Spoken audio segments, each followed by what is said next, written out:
Hello and welcome to Tap That MTG, the show where we tell you everything we know about Magic the Gathering that is probably wrong, but fun to talk about. Very fun. I'm Lesley. And I'm Shawna.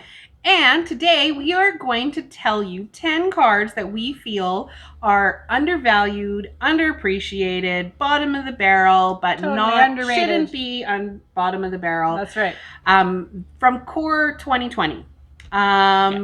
So we actually started with a much grander scope on this, and we were like, we tend to do that. This card and this card, Yeah. And then we didn't want our video to be like, or our long. podcast to be 3 hours long. Well, we would, but you guys wouldn't watch it. Yeah, you wouldn't. So we narrowed it down to 10 that we think are underrated. There's lots of cards out there that are underrated, which is why I tell you that. We did pick other ones, but we would love to hear what card you think is underrated that you're playing with that nobody else is playing with, and you're like, can't understand why they're not playing with it. This card?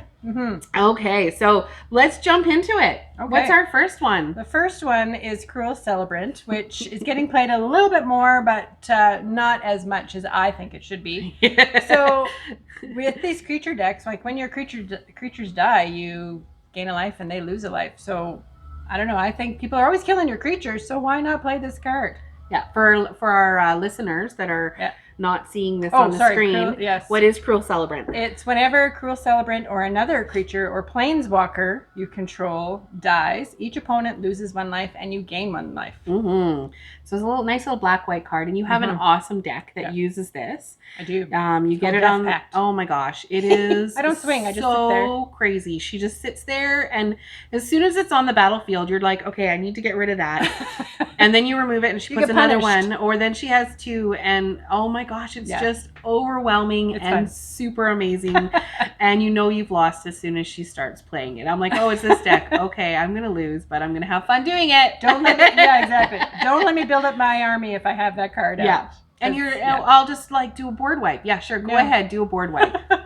I don't know how many times that's happened. That's so fun. And I love you know when what? People board that's wipe the beauty of this card too, because there are so many board wipes in Standard right now. It's actually really infuriating for creature decks. So this allows you to play a creature deck, which you like playing, without worrying about without worrying about them just doing a board wipe. And then it's potentially, if they know about that, then has one of their spells in their hand they can't cast. It's very funny on Arena when they do that and they don't know about that. And I have 2 of those, or I have Teysa out as well, and all sorts of craziness. Teysa doubles your triggers. Yeah. So that happens, you lose 2 life. Yeah. And if you have 2 Cruel Celebrants out, then now you've already losing 2 life. But if you have Teysa out with that, now you're losing 4 life, and she's gaining 4 life. And in multiplayer, it's pretty crazy as well. So it works in single and multiplayer. So Cruel Celebrant, we definitely recommend. And the next one on our list we both picked was Dungeon Geist. It is a 2 blue and 2 for a 3/3. It's flying. When it enters the battlefield, target creature an opponent controls, you get to tap that target creature. The beauty of this card, though, is that it doesn't untap as long as Dungeon Geist is on the battlefield.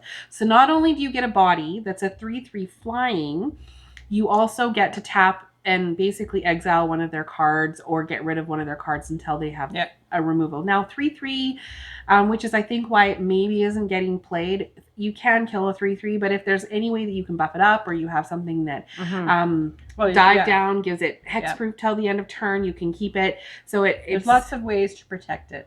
Yeah, lots of good ways to protect it. So I think that's definitely, it's a rare, so it's harder to come by, and it does cost 4, but I think that's right up there with like Chillbringer when it was being played. It's a spirit, so it's good in spirit tribal decks as well. The flying tribal stuff that's out right now, and that's tribal. It's not really tribal. It's just lots of flyers. Yeah, it's crazy. Yeah, exactly. So excellent.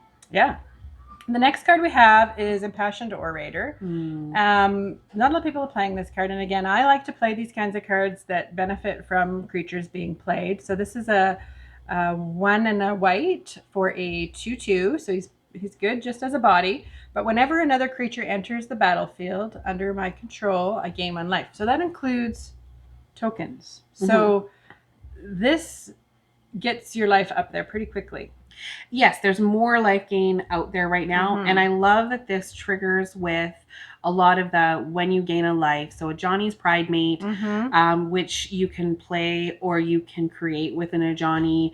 There's also the Twin Blade Paladin that gets a 1/1 counter every single time. The Airlist, you gain a life. The Airlist. Black Vampire. Yeah, the Black Flyer. It gains a life every time, or it gains a counter every time you gain a life. Yep. So, and then you have a lot of other life gain things that are allowing you, if you have more than 25 life, then you have this benefit from this card. So with some of those things coming out, I'm surprised that Impassioned Orator isn't being played more.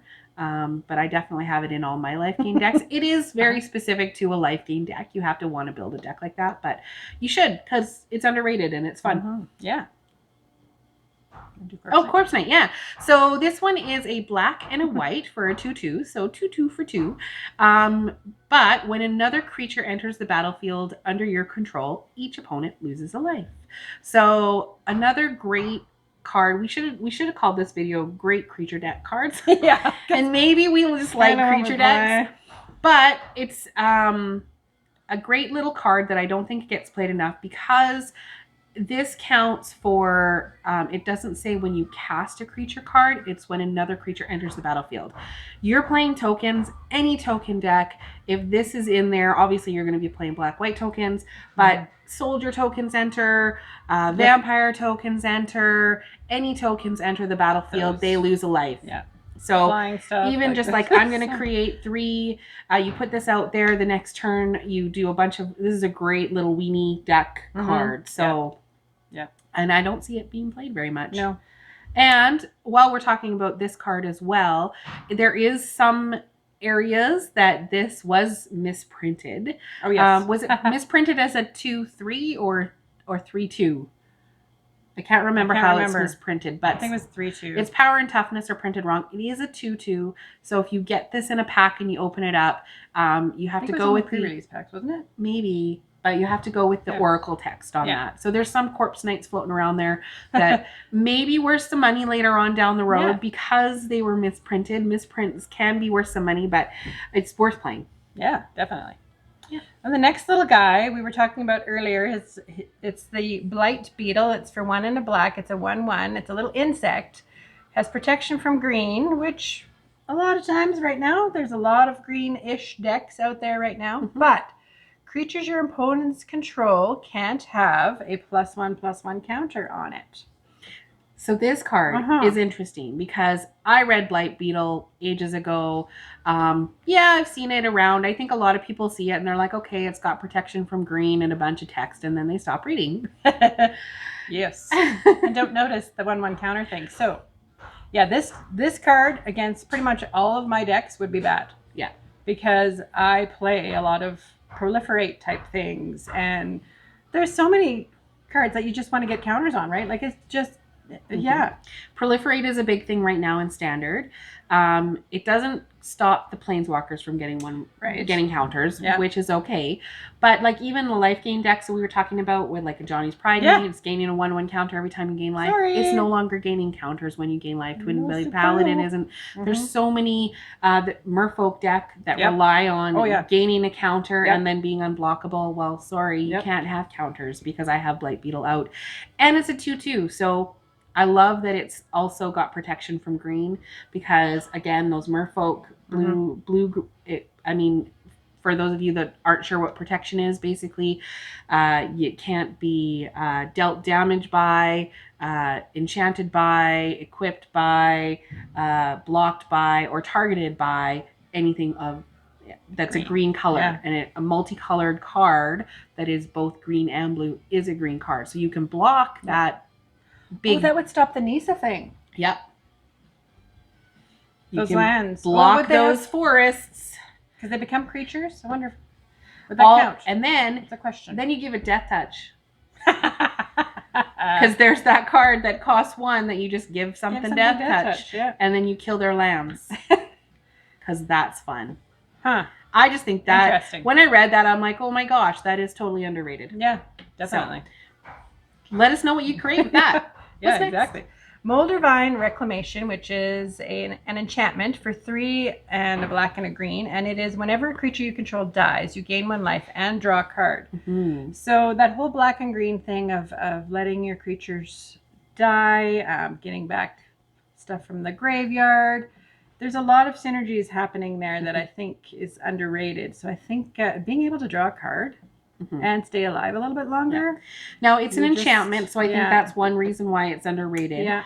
But that means that it's probably someone has to have enchantment removal. Yes. Probably not until game 2 that they're going to be blindsided until they get some enchantment removal. It does cost 5, which makes it harder to cast, but you can build up your board state, get it all out there, and then be like, and now I have Irvine Reclamation out there. And kill my creatures. It's whenever a creature dies. So you could get quite a few cards in your hand with that thing. Late game, you're going to want cards anyway. Yeah. And so that's a great way to, all of a sudden, it stops them from attacking you, lets you kind of get those other bombs. So great little uncommon card. Yeah, I'm really, really interested in seeing what that will do. I'm going to mess with that. So then we have Knight Vanguard, which is a red and a white flyer for with one that's a 1/2. But when Knight Vanguard attacks, you create a 1/1 soldier creature token that's also tapped and attacking. Not only are you just creating a creature, which is great if you have Impassioned Orator on the battlefield. Doesn't matter if it dies, you just gained a life because a token came in. If you have Corpse Knight on the battlefield, they also lose a life. Now that puts you in 3 colors, but I just think a 1/2 flyer that can attack right away. Usually early game, you get it out, you start attacking. If they haven't thought of anything in their deck that has flyers, and if it's early enough that you keep a couple of your 1/1 soldiers, now you can start buffing up your creatures and keeping those soldiers. So I think that's a great little card. If you're playing Boros, then this is for sure something you should have in your deck. But I think it goes in other decks, which is why I think people should play with it. All right, the next one we have is a Tombbound Lich. It's for 1 blue and a black, and it's a creature, a zombie wizard. So there's a wizard and zombies at the same time. So we've got it's got Death Touch and Lifelink. It's a 1/3, and whenever it enters the battlefield or deals combat damage to a player, draw a card, then discard a card. So many things on that card. And we like Death Touch, Lifelink. It's really hard to get through. Well, and card draw. Death Touch, Lifelink, and card draw all on the same card that costs 3. And the fact that it's a wizard, and wizards are kind of... Oh my gosh, it's a wizard. Yeah, there's some crazy stuff going on. I just think that is so underrated. I want to build a deck around that card. I mean, it's an uncommon. You can't build a deck around it, but I am going to definitely be putting that in my blue-black decks. And then we have Diamond Knight, which is a nice little card because it is colorless, so it can go in pretty much any deck. It costs 3 of any color. It has Vigilance. Sure, it's just a 1/1 when it comes in, but it gets a 1/1 counter every time you play a card of that color. Great in monocolored decks, even in non-monocolored decks. That has the potential to get pretty big, pretty fast, and it has Vigilance. And once it's big enough that it doesn't die to burn or direct target spells. Ultimately, I mean, Mortify will kill it, Murder will kill it, but it makes them use their cards to murder that instead of maybe your bomb, because that quickly becomes a bomb in and of itself. Yeah, it's something that they have to deal with, and they probably don't expect. And ultimately, if you can play anything that they have to deal with, then that's what you want. Yeah. Shoot, I have to deal with that. Then the next card you play, shoot, I have to deal with that too. Exactly. And that's what she does. And then all of a sudden you have like a million things you have to deal with, and you don't have enough stuff in your battlefield because you're trying to play creatures too. So it's great. And our last one, number 10, is a Lightning Stormkin for one blue and 1 red, little 2/2, little elemental wizard. Keywords there: elemental wizard, flying, and has haste. So there's a little guy that's going to get out there and go to work for you right away. Plus, it's an elemental. It's an elemental, And it's a wizard. Elemental is a really powerful deck right now, and maybe that one's not been thought of. It's funny because I have an elemental deck. I did not have this in there. I just did a draft this weekend and I pulled this and I'm like, wait a minute, that's an element. Why is this not in my elemental deck? It's a 2/2 for 2, so it's a bear. It's a good filler card as it is. Flying, haste, you can attack with it right away. Now you put it in your elemental decks and it gets all the buffs that elementals get, and it's a wizard. So if you have Wizard's Lightning, now you have removal in your deck that you can cast for 1. Because it also, if we pair that with Cloudkin Seer, which is a 2/1 flying that you draw a card, it is also a wizard. So now I have, if I'm playing with a playset of each of those, I have 8 wizards in my deck, 8 elementals in my deck, and I can use the Icon of Ancestry, which there you go. Isn't an underrated card. Everyone's playing with that, which is why it didn't make our list. But you use your Icon and Ancestry. You can use it for wizards or for elementals, whatever you want. So awesome. I kind of want to make a wizard tribal now, just because no one's really playing wizard tribal. Exactly. Not that I've seen much of. Vishu would go in that because it's Anyways. There's lots of things to play with here. That's our top 10. Yeah. It was a hard choice.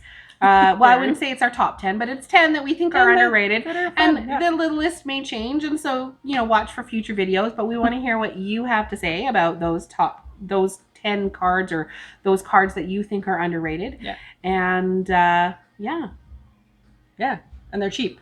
That was the other thing. We had a stipulation that they'd be under $1. Yes, all of these right now are under $1, which means they're probably not being played, and that's why they're underrated. So, yeah. So thanks for joining us, and in the meantime, tap those magic cards and have fun doing it. Bye guys.